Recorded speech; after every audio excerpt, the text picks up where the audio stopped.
NKP நான் கற்றுக்கிட்டது நீங்கள் கற்றுக்க போகிறது. உங்களை சுற்றி சிங்கங்கள் அதிகமாக இருக்கா இல்லை பாம்பு கூட்டம் அதிகமாக இருக்கா? புரியலையா? மனுஷ கேரக்டரை தாங்க சொல்கிறேன், கிளாரிஃபை பண்ணிடவா? ஒரு காட்டில் ஒரு மான் 2 சிங்கங்களுக்கு நடுவில் கெத்தாக நடந்து வந்துட்டு இருந்துச்சு. அதை பார்த்த கழுதை கேட்குது, ஏன் உனக்குலாம் பயமாகவே இல்லையா? இவ்வளோ அசால்ட்டாக சுற்றிட்டு இருக்க, பசியில் சிங்கம் கடிச்சிருச்சுன்னா என்ன பண்ணுவா அப்படிங்கிற மாதிரி கேட்குது. அதுக்கு அந்த மான் சிரிச்சுக்கிட்டே சொல்லுது, கொஞ்சம் வருஷத்துக்கு முன்னாடி ஒரு பெண் சிங்கம் செத்து போச்சு. அதோடைய குட்டிங்க பசியில் தவிச்சப்ப நான் தான் என் பிள்ளைங்க மாதிரி நினச்சி பால் கொடுத்து எடுத்து வளர்த்தேன். இப்போ அதுங்க வளர்ந்து என்ன பாதுகாக்குதுங்க இப்படின்னு சொல்லிட்டு போகுது.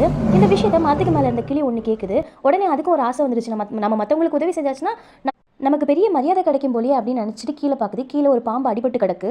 உடனே இறக்கப்பட்டு கீழே போய் அந்த பாம்பு உடம்புல இருக்கிற முள்ளை எடுத்து விடுது. ஆனால் அந்த பாம்பு கொஞ்சம் உடம்பு சரியானோன்னு என்ன பண்ணுச்சு தெரியுமா?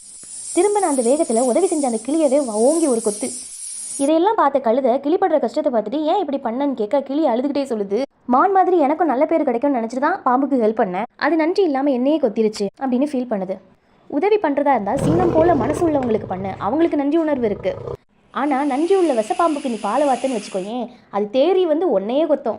நம்ம உதவியை மதிக்க தெரிஞ்சவங்களுக்கு தான் நம்ம உதவி பண்ணணும். தேவையில்லாத அல்ற சில்லறைக்கெல்லாம் உதவி பண்ணணும்னு வச்சுக்கோங்களேன், நாம் செய்கிற உதவியை கூட மற்றவங்க நம்மளுடைய வீக்னஸ்ன்னு நினச்சிப்பாங்க.